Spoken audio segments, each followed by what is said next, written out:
Dropping out of middle school? That's a sketchy decision, isn't it? It might seem that way, but there's a story behind it, I murmured.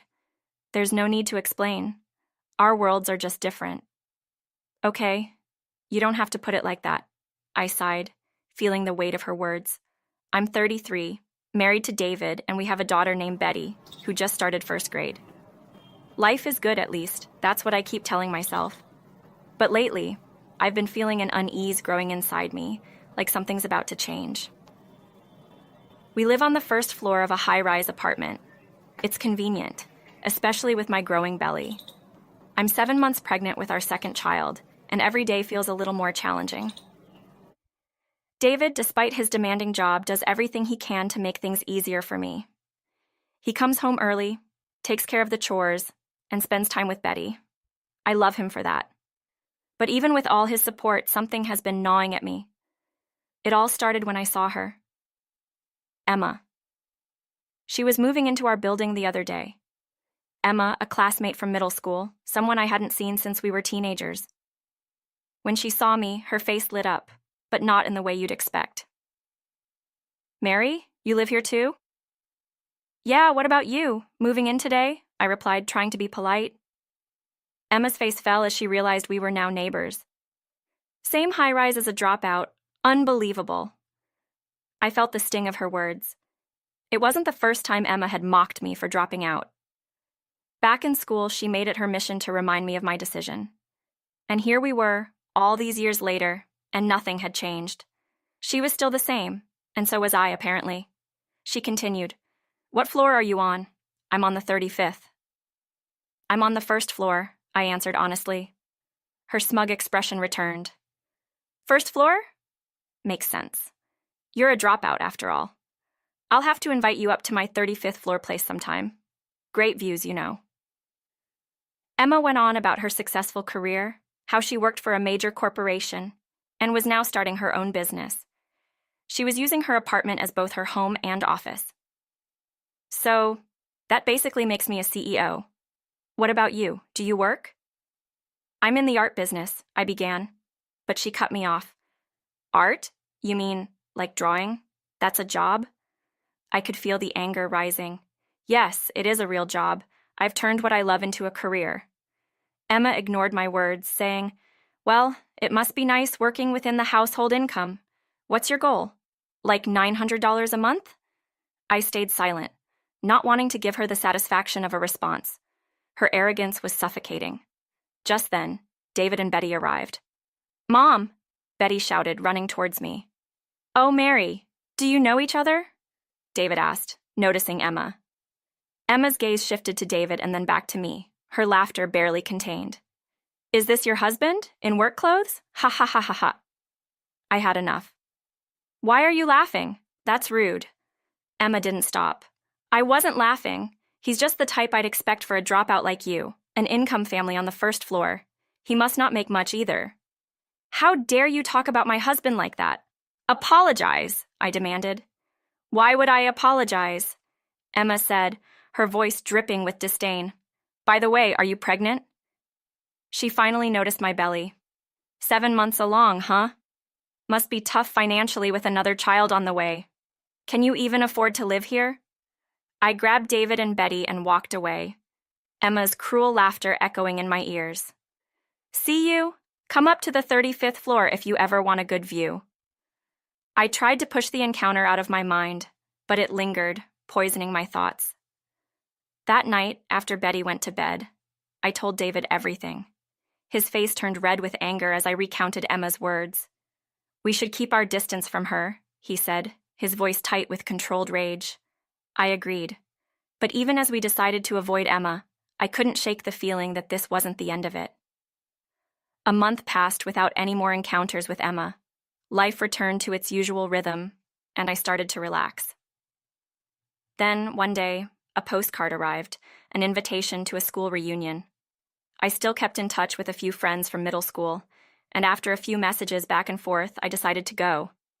I was excited to catch up with old friends, but the thought of running into Emma dampened my enthusiasm. The day of the reunion arrived, and I found myself in a rented hotel ballroom surrounded by familiar faces. It was great to see everyone, and the conversation flowed easily as we reminisced about the old days. But just as I was starting to relax, I heard that voice. Ugh, breathing the same air as poor people is making me sick. Emma had arrived. She was dressed in a flashy, over-the-top outfit, and her presence immediately put a damper on the mood. My friends and I exchanged glances, silently agreeing to ignore her. But Emma wasn't one to be ignored. She strutted over to our group, her expression full of disdain. "Who are you calling poor, Emma?" one of my friends asked, unable to keep quiet. "Who else but Mary? She's a dropout, so she's poor and lives on the first floor. I live on the 35th. It's like a master-servant relationship." I clenched my fists, trying to keep my composure as Emma laughed at her own joke. But my friends weren't having it. "Emma, do you not know Mary is a well-known artist?" one of them said, glaring at her. Emma looked confused. "An artist? Who cares?" I decided to speak up. "I studied art in France after middle school. I didn't complete a formal program, so you could say I dropped out. But I've spent years training, and now I manage an art gallery and create my own works. I've even held exhibitions." Emma scoffed. "France? Studying art is just a hobby. You're still a dropout who ran away because you didn't want to study."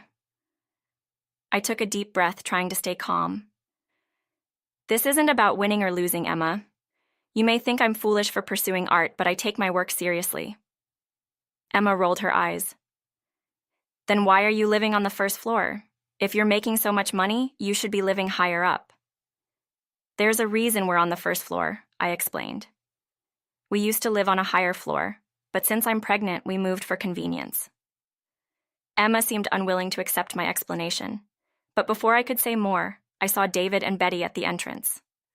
"Mom!" Betty ran towards me, and David followed, dressed sharply in a suit.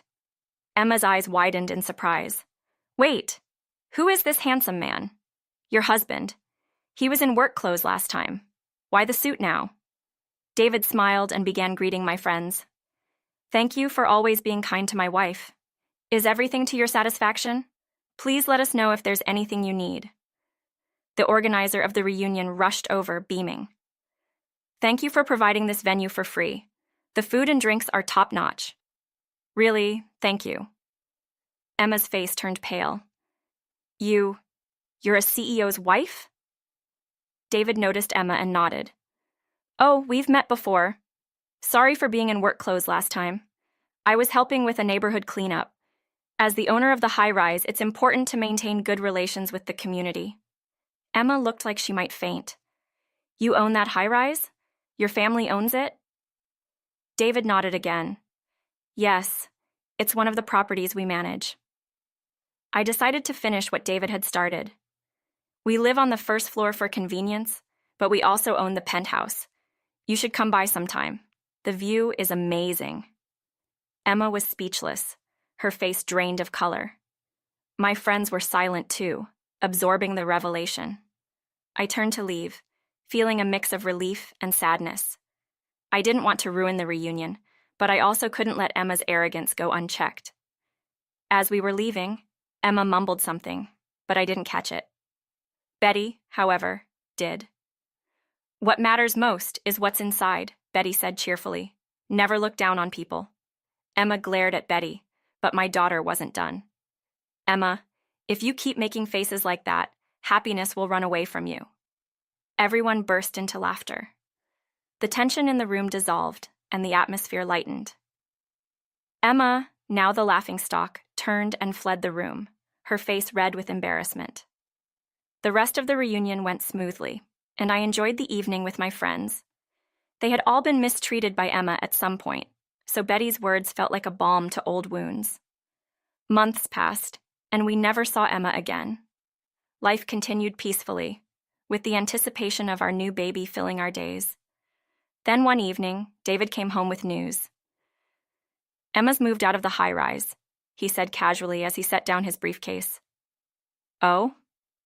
I tried to keep my voice neutral, but I was curious. "What happened?" David shrugged. "Turns out she was skipping rent for 3 months. We had to issue an eviction notice. She skipped town overnight." I was stunned. "She just left?" "Yeah," David replied. She took her expensive stuff and her computer but left everything else behind. It's like she vanished. I felt a mix of emotions, relief, pity, and something else I couldn't quite name. Emma, who had once seemed so invincible, had crumbled under the weight of her own pride. A few days later, I got an update from a friend. Emma had been pretending to be a successful entrepreneur, but in reality, she was nearly broke. She had been living off her savings from her corporate days, but that money had run out. With no job and no friends, she had nowhere to go. The news left me feeling hollow. Emma had always been a thorn in my side, but I never wanted her to fall so low. I couldn't help but wonder what had led her down this path. Had her obsession with status and success blinded her to what really mattered? As I reflected on Emma's downfall, I realized how much my own life had changed since our paths first crossed. I had made choices that led me to where I am today. Choices that Emma had mocked, but that had ultimately brought me happiness. My art career continued to thrive, and David and I grew closer as we prepared for the arrival of our second child. Betty was excited to become a big sister, and I couldn't wait to see our family grow. One afternoon, as I was painting in my studio, Betty came in and sat beside me. "Mom, do you think Emma will be okay?" I looked at my daughter, surprised by her question. "Why do you ask, sweetheart?" Betty shrugged. "She seemed really sad when she left the reunion. I know she was mean, but I still hope she's okay." I smiled, touched by Betty's compassion. "I hope so too, Betty. Maybe she'll learn to be kinder and find happiness in her own way." Betty nodded, then looked at my painting. "Can I help?" "Of course," I said, handing her a brush. "Let's paint something beautiful together." As we worked side by side, I realized how lucky I was. I had a loving family, a fulfilling career, and a life that, despite its challenges, was full of joy. Emma had made different choices, and those choices had led her down a different path. But I had no regrets. In the end, it wasn't about winning or losing. It was about finding what truly mattered and holding on to it. For me, that was my family, my art, and the simple happiness of a life well lived. As the sun set outside, casting a warm glow over the room, I put down my brush and looked at Betty. "What do you think?" Betty grinned, her eyes sparkling with pride. "It's perfect, Mom." And in that moment, I knew she was right. As the years passed, I heard occasional updates about Emma. She had moved to a small town and was working a series of odd jobs to make ends meet. The last I heard, she had started volunteering at a local shelter, helping others who had fallen on hard times. Perhaps she had finally found some peace, some purpose. As for me, my life continued to be filled with love and creativity.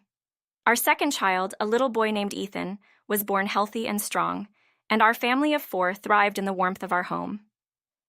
David and I continued to support each other in our careers, and Betty grew into a kind, thoughtful young girl. Looking back, I realized that the choices we make define us, but they don't have to trap us.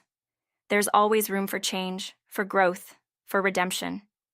Emma had taught me that, even if it was in a roundabout way. And as I watched my children play in the living room, I knew that no matter what the future held, we would face it together, with love, with strength, and with the knowledge that we had built a life worth living. This story ends here, but its lessons continue. Life is full of choices, and it's up to us to choose wisely, to choose kindness, and to hold on to the things that truly matter. And as I put the finishing touches on my latest painting, I knew that whatever came next, I was ready. For in the end, it's not where you live or what floor you're on, but who you are inside.